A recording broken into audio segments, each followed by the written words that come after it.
Welcome to today's episode of the Normalized Surrogacy Podcast by Surrogacy Mentor. I'm your host, Carey Flamer-Powell, experienced gestational surrogate, surrogacy agency founder, and owner of Surrogacy Mentor, where our aim is to help surrogates match with reputable surrogacy agencies for a safe, ethical, and enjoyable surrogacy journey. Today, I'm happy to welcome our special guest, Kaitlyn Oberley of SeedTrust Escrow. Welcome, Kaitlyn. Hi, thank you so much for having me. Super excited to be here. Absolutely. So before we dig into our topic today, which is nightmare escrow cases in surrogacy, I want to give a little bio on you so our listeners and viewers know a little bit about your background.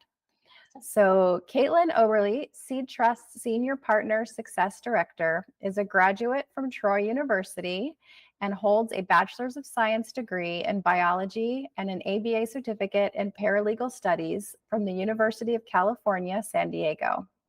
Kaitlyn has over 8 years of experience within the art industry, having begun her paralegal career at the Surrogacy Law Center and then joining SeedTrust Escrow in 2019. While at SeedTrust, she has carefully guided families through the escrow process during their surrogacy and egg donor journeys. She thoroughly enjoys working with intended parents, surrogates, and their agencies, and is committed to providing expertise surrounding escrow best practices. So welcome again, Kaitlyn. Great to have you. And I'm excited about our topic today. Absolutely. Same as I. So before we jump in, just give us like a 2-minute or less refresher on escrow services and how they play into surrogacy. What's the purpose and where does the escrow come in? Yeah, absolutely. So, I feel like many people, when they think in terms of escrow, they think in terms of, home escrow and not particularly with surrogacy escrow services. However, it is such a viable part for surrogacy journey. An escrow account is a centralized account that holds the funds for a surrogacy journey. This account's going to be used to disperse those funds based off the terms of that gestational surrogacy agreement that the intended parents and the surrogate sign. What this escrow account is going to allow is a centralized location to hold those funds. It's also going to ensure that the payments being processed are per that gestational surrogacy agreement. So we're not processing those payments that falls, outside that agreement. And then it kind of just provides a peace of mind for the intended parents, knowing that there's a centralized account that holds the funds for their surrogacy journey, and then peace of mind for the surrogate, knowing that those funds are also in a centralized account and going to be, used for the surrogacy journey. Yes. I like that you related it to real estate because I think a lot of people listening probably have purchased a house before. And so, when you buy a house, you have to put down escrow money or earnest money, and that goes into an escrow account. And I think if people understand it in that sense, like when you do it in a real estate transaction, the real estate contract dictates how that money is spent, when it's spent, if it's spent or not spent, if it's refunded, right? So Yep. The same thing applies with surrogacy. You're depositing funds into an escrow account that's separate from everybody that's involved. And the surrogacy contract is what's dictating when does that money get spent? How does it get spent? Does it get spent? Does it get refunded? All the different things, right? So it's similar in that sense, but very specific to each piece of the surrogacy journey.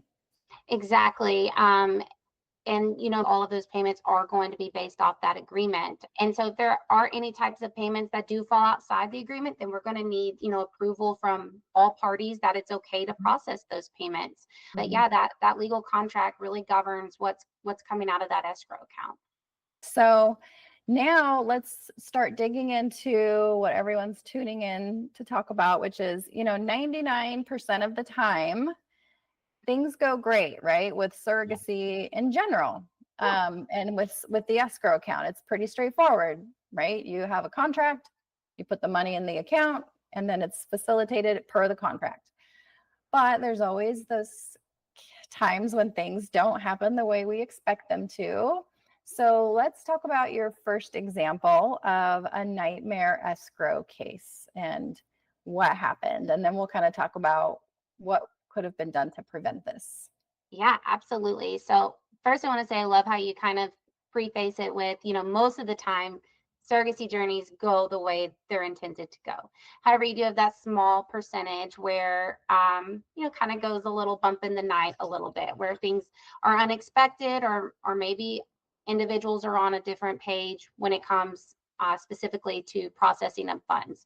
What I would see traditionally is when these nightmare cases do arise in escrow, it's generally when one individual perceives a provision differently than the other individual, or maybe they're thinking that that certain payments should be processed that maybe are not per the terms of that agreement, or vice versa. Maybe, one party is under the impression that a payment should go out and the other party doesn't believe that, they've met all the terms for that payment to go out. So that is traditionally what we see causes the start of a nightmare case.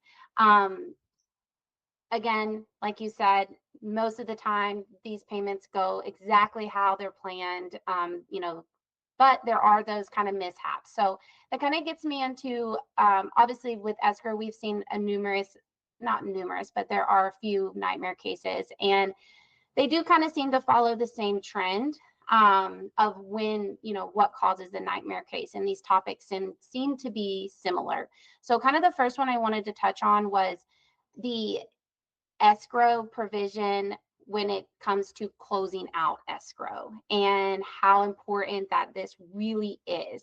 So we had a case a few years ago where the intended parents met with their attorney. This was during the contract phase, and they actually negotiated out the closing provision for escrow. So what I mean by that is, traditionally when you have a surrogacy contract, there is a provision in there that states how long the escrow account needs to remain open after the delivery of the child, or after some type of event that occurs within the pregnancy or the surrogacy journey. Well, this particular provision was completely removed. So meaning the escrow account can be closed at any time. There was this situation, the surrogate was pregnant, and her companion had gone to a doctor's appointment, and the surrogate had submitted for companion travel expenses. And a dispute arose between the intended parents and the surrogate, where the intended parent didn't feel that, these travel expenses fell within the terms of that agreement, and got upset because the payment was processed per the terms of the agreement, and ended up closing the escrow account out mid-pregnancy. We personally could not do anything because there was no provision that stated that the escrow account needed to remain open for a certain amount of time. So this kind of let everyone very much exposed, the agency that was involved, the surrogate especially, attorneys, escrow. And because now what you have is intended parents paying the surrogate directly for her surrogacy journey and those remaining payments, instead of it being, held in a third party escrow account where it's going to be compared to the terms of the agreement. Now you have intended parents kind of getting to decide what gets paid and what does not get paid. What I can say about that, and it was a very unfortunate circumstance, and there was honestly nothing legally we could do, and it left everyone very much exposed. The surrogate, would reach out to us. She was so concerned with getting her payments, and that's why I just want to bring up that it's so important that these provisions are in the contract and they are clearly stated, especially when it comes to closing out escrow and those terms that need to be met prior to that account closing. So yeah, that's really scary and really kind of a nightmare for the surrogate for sure. Does SeedTrust still accept clients and contracts that don't have that provision? We do. It actually has not come up again. I mean, this is kind of one of those one-off cases to where I would say, unfortunately, until it became a problem, it wasn't a problem type scenario. But I think we all kind of learned from this. I know SeedTrust and others as well that were involved, that, that's just something vital that needs to be looked at when reviewing these contracts. And I think as an industry as a whole, Mhm. we have the duty to the intended parents and the surrogates to make sure that there's certain provisions, certain, education that goes around this was Mhm. being conveyed to surrogates and intended parents. That Mhm. was an example of where you really learn from, and it ended up okay. Mhm. Not without stress though on the Mhm. surrogates part and all those involved, but I do, the journey ended up, I believe, okay. We never heard really anything else besides that. Right. So yeah. Wow. Yeah, that's so stressful. Wow. Okay, so Yeah. we know how to avoid that, which is make sure in your contracts, especially surrogates, that your intended parents can't just close the account during a pregnancy. Yes. Yes. And that not only that, but most contracts should be all contracts these days anticipate a certain number of months after delivery that the escrow account has to stay open so that all of your postpartum stuff is still covered. So you want to make sure and work with your attorney, right, to put those provisions in. You cannot close it out once a pregnancy has been achieved, and it must stay open long enough to cover postpartum bills, because we all know those doctor bills take forever to come in. Postpartum counseling, any follow-ups, any complications, all the things that happen after you deliver a baby. That account needs to be accessible for all of that. So, okay, so we learned from that one. So let's talk about your next one. Absolutely. So this kind of also ties in a little bit to the previous nightmare case, as we'll call it. But this is kind of going more in regards to that minimum balance requirement. We had another case to where that minimum balance requirement, the one that there's usually a provision within the surrogacy agreement that states, how much funds need to remain in escrow at all times. This provision was also negotiated out of the contract.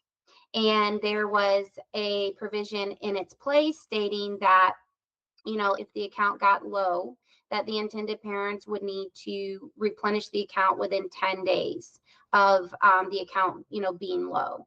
However, this was very subjective because, what's considered low? When the surrogate's not receiving her compensations, when she's not being able to receive her payments, kind of what are the guidelines around that? Again, the contract was not specific at all. And in, this minimum balance place, it was just a provision that stated, oh, we'll replenish, those funds within 10 days if we feel that they're low. So this again caused significant stress with the surrogate, because there was delays in receiving her compensation. There was delays in receiving her payments. She was stressed that what if the intended parents do not fund the account? What if, I can't receive funds to be able to travel, to my doctor's appointments, or, childcare for when I need to go to the OB appointments. She's reaching out to her agency a lot, reaching out to escrow a lot.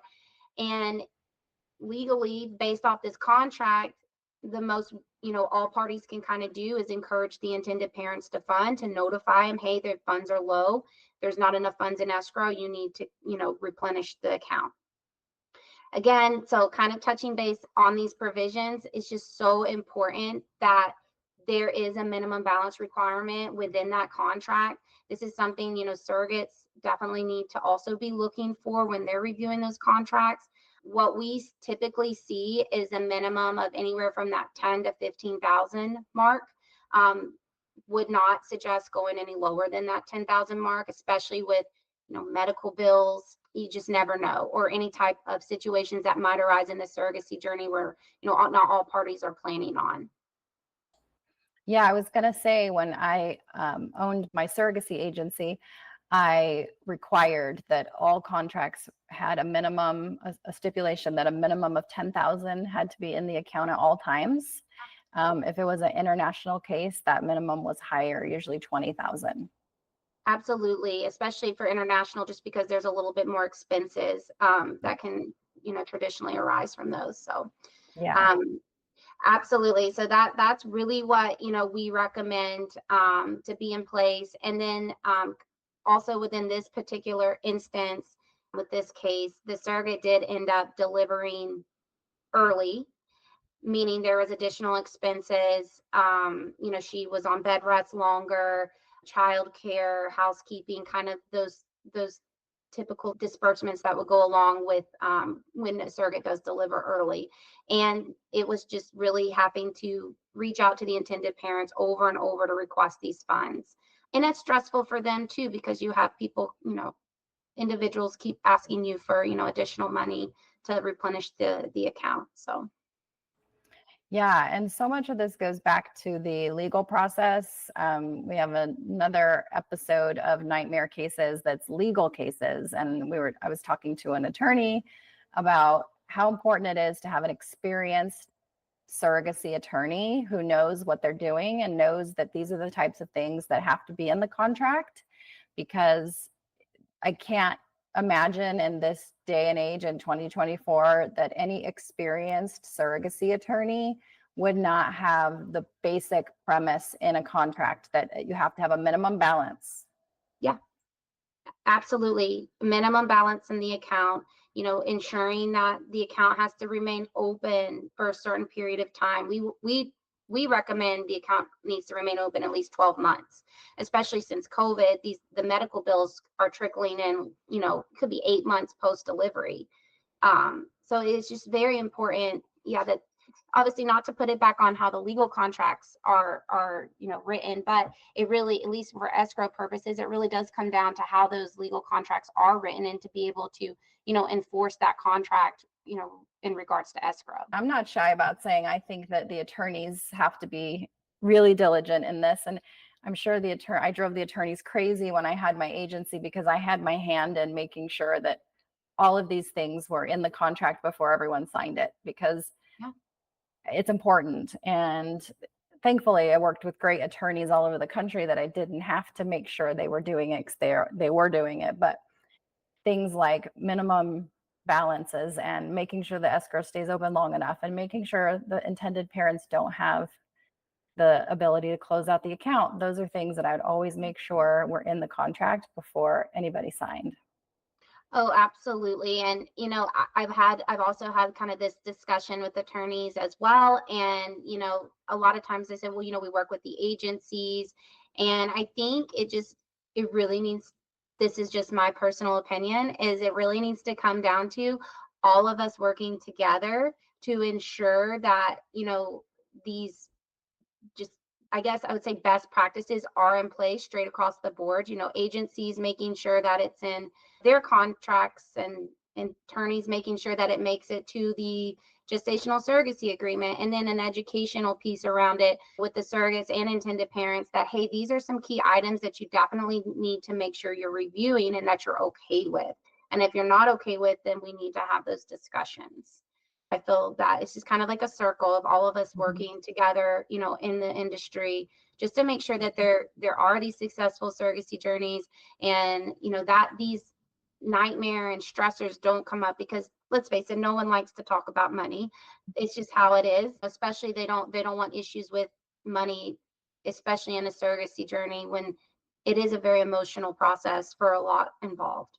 So I agree. And for my other company, Modern Parent Mentor, where I mentor independent intended parents through the journey. So those who either can't afford to work with an agency or just choose not to work with an agency, I professionally mentor them through the journey. And I have it in my service agreement with the intended parents that if they don't hire an independent escrow service once they're matched, then I will fire them and I will not work with them anymore, because I'm not going to be part of a journey that doesn't have all of the right safeguards and best practices, including escrow, in place.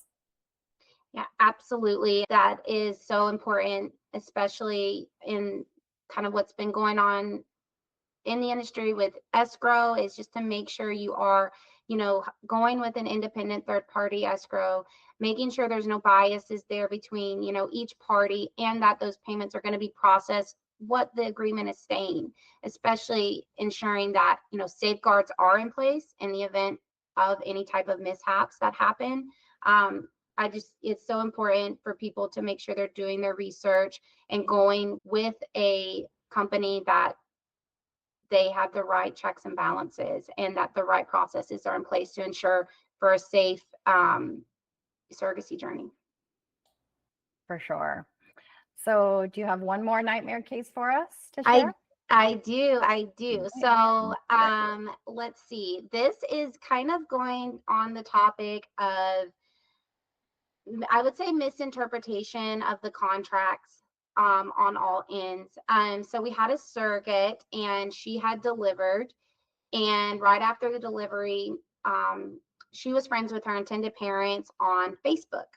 And the intended parents saw that she went to Disneyland. And within the contract, it stated that they needed to pay her post delivery wages. And the intended mother disputed the wages because she felt that, well, why am I paying these wages if you're at Disneyland, you're not on bed rest? So there was a lot of back and forth with, the interpretation of this provision. Does she get these wages? She's at Disneyland, she's not on bed rest.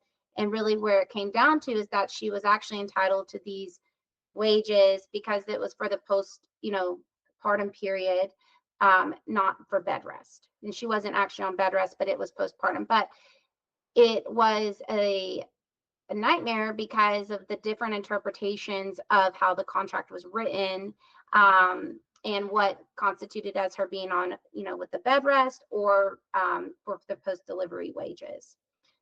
So, Gotcha. Yeah. That's an interesting one because it's like your maternity leave, right? But you just yeah, don't have a baby to take care of. So if you're feeling great after a week or two and then you go to Disneyland on your maternity leave, like who cares? You're still on maternity leave. And those are technically post delivery / maternity leave payments, right? exactly. But that one probably wasn't as much of a nightmare as others have been. It was just a lot of back and forth, with Yeah. all the individuals involved. And I think, once kind of escalated to the attorneys and they were able to clarify what was the reasoning behind that provision. And, all parties were eventually happy with the outcome of it. But that's just kind of a case. And then I know we've had a few where it kind of ties back to Facebook, where Mhm. intended parents are friends with surrogates, and she's eating McDonald's, or it looks like she's at a place that it might have cigarette smoke, and okay, now we're Mhm. not paying her compensation, or we're not doing this because she's in breach of her contract. And we do get a lot of those. However, it really always goes back to the contract. And unless there's formalized breach letters in place, then the payments will definitely continue on per that agreement. So, which kind of ties also back into where it's super important to have an independent third party escrow, just because we are non-biased to all parties, and we're just going to process those payments per the terms of that agreement. Yeah, for sure. And you bring up an interesting point about social media. It's a tricky landmine being friends on Facebook with your intended parents before, during, and after the journey. And so definitely want to make sure there's a clause in the agreement about what the parameters of that social media relationship is and what effect it has on the contract, if any. And yeah, because I've definitely seen intended parents get bent out of shape about things they're seeing on social media. So it's definitely something to keep in mind. Absolutely, absolutely. Yes, it's great, and then also can cause a lot of problems as well. Yeah, for sure. And I've shared this before on the podcast about my personal journey. I was an independent surrogate 11 years ago now, and I did everything myself. We did not have escrow. And I mean, we did a lot of things wrong in that sense. And I remember how stressful it was having to ask my intended mothers every month, like, did you mail the payment? When is it coming? What's the amount you're sending? Like, I managed all of it. And while it gave me a great foundation for starting a successful surrogacy agency, it was not good for my mental health at the time. And so what I could say about escrow, not only as a former surrogate who did it myself, but also as an former agency owner, and someone who's been in this industry a while is that if nothing else, escrow, having a third party escrow saves you so much mental energy of like worrying about things. Like you don't have to talk to your intended parents about money unless something happens where there's a confusion or, you know, an issue you have to solve, but you don't have to worry about it because you've already done the hard part of putting everything each party desires in the contract. Yes. And then that becomes the manual for how that money's managed. And you don't have to think about it. You can worry about talking about the baby and the doctor's appointments and, you know, the ultrasounds. You don't have to talk about money. Exactly. I would always say, let us handle that part. Let us, you know, take that stress away, because there's already so much that, you know, everyone is thinking about and being pulled in different directions. And really, you know, that financial stress should be the last thing on intended parents and surrogates' minds. That's why we're here to help with that and to manage that, and, you know, just to disperse those funds and to make sure that those payments do go out accordingly. Yeah, absolutely. So I think we've kind of talked about this a little bit, but do you have some parting advice for people on how to avoid these nightmare cases and, you know, maybe some tips for people as they're starting their journeys and looking at escrow and all that's involved? Yeah, absolutely. So I personally think it really comes down, you know, to education, making sure that they're asking the right questions. I mean, I would say the biggest players in escrow where it can cause the most stress is, you know, minimum balance, making sure there's enough funds in the account. That can cause so much stress with surrogates and intended parents, especially if intended parents are having to come up with additional funds towards the end of a surrogacy journey. Surrogates being stressed about receiving, you know, those compensation payments or medical bills being covered. You know, making sure that there is a time frame in the escrow agreement, that escrow needs to remain open. You know, we wouldn't recommend anything less than really 12 months, just because those medical bills have been coming in a lot later, you know, post COVID years.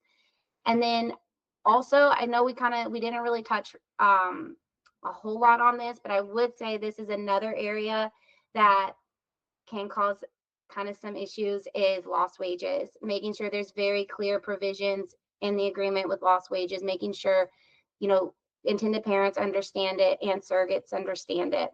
I think that kind of, like I said before, really comes back to the industry as a whole working together, agencies, attorneys, escrow, you know, putting these best practices in place and making sure that we're educating our intended parents, educating our surrogates, and making sure that they understand, you know, really the compensation piece of everything. I agree. And a lot of that education falls directly on the laps of agencies and attorneys and professionals who are mentoring and working with all of these parties to say, here's best practice, here's industry standards, here's what you can expect.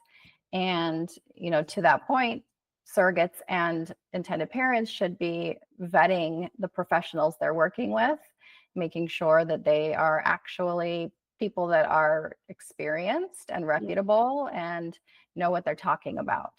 And, you know, there's several ways to do that. One of the ways is Seeds Ethics, seedsethics.org. You know, look at the Society for Ethics and Egg Donation and Surrogacy and look at the standards and guidelines and the directory and talk to professionals that are investing in education in this field. Yeah, absolutely. I could not agree more with that. Yeah. Well, it has been such a great conversation with you and learning more about escrow and what to avoid. Yes. So thank you for joining us and for sharing that with us today. Absolutely. Thank you so much, Carey. It was a pleasure. And I was so excited to be able to do this with you today. Thank you. So that brings us to the end of this episode of the Normalized Surrogacy Podcast. Again, I'm your host, Carey Flamer-Powell. I want to again thank Kaitlyn for joining me today. Be sure to check us out online at surrogacymentor.com. If you're interested in knowing whether surrogacy is right for you, take our easy 2-minute quiz on our website. You can also learn more about our intended parent mentoring and matching services at modernparentmentor.com. Subscribe to this podcast to learn more about gestational surrogacy and how to have a safe, ethical, and enjoyable surrogacy journey. Talk to you next time.